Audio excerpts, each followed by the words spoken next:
આણંદમાં કોંગ્રેસ અને પોલીસ કાર્યકરો વચ્ચે તકરાર થઈ હતી। અહીંયા ગંભીરા બ્રિજ દુર્ઘટનાના પીડિત પરિવારજનો રાહુલ ગાંધીને મળવા માટે પહોંચ્યા હતા। જોકે તેમની પાસે પાસ ન હોવાથી પોલીસે તેમને અટકાવ્યા હતા, જેના કારણે થોડો સમય માટે કોંગ્રેસ નેતાઓ અને પોલીસ વચ્ચે ચકમક જરી હતી।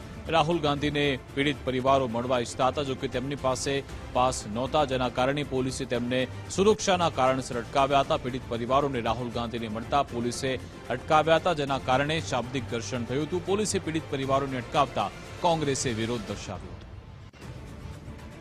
બેદરકારીના કારણે 20 લોકો જીવ ગુમાવે, પણ એ પીડિત પરિવારો રાહુલજીને ન મળે, સત્ય સામે ન આવે।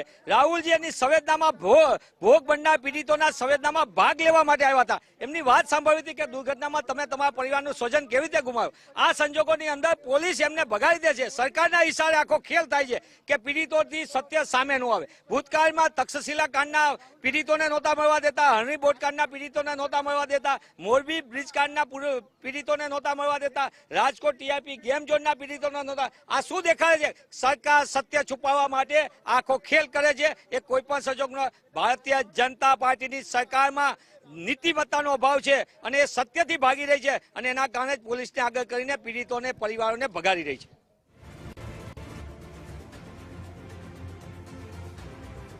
તો આખરે કોંગ્રેસ નેતાઓની દલીલો બાદ પોલીસે પરવાનગી આપી હતી। ગંભીરા બ્રિજ દુર્ઘટનાના પીડિત પરિવારજનોને મળવા માટે પરવાનગી આપવામાં આવી હતી। ગંભીરા બ્રિજના પીડિત પરિવારો સાથે રાહુલ ગાંધીએ બાદમાં મુલાકાત કરી હતી। કોંગ્રેસ પ્રમુખ અમિત ચાવડાએ પણ પીડિત પરિવાર સાથે મુલાકાત કરી હતી। તેમની સાથે સંવાદ કરવામાં આવ્યો હતો। પીડિત પરિવારો સાથે મુલાકાત કરી તેમને સાંત્વના પાઠવવામાં આવી હતી।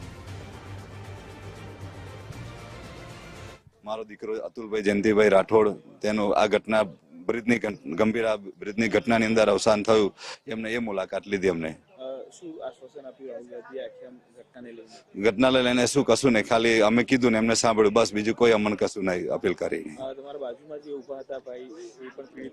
હા, એ ભાઈને પૂછ્યું કે તમારે કોણ હતો, તો કે ભાઈ કે મારો નાનો ભાઈ હતો, એ એક્સપાયર થઈ ગયો, નોકરી જતો હતો, બસ બીજું કાંઈ પૂછ્યું નહીં।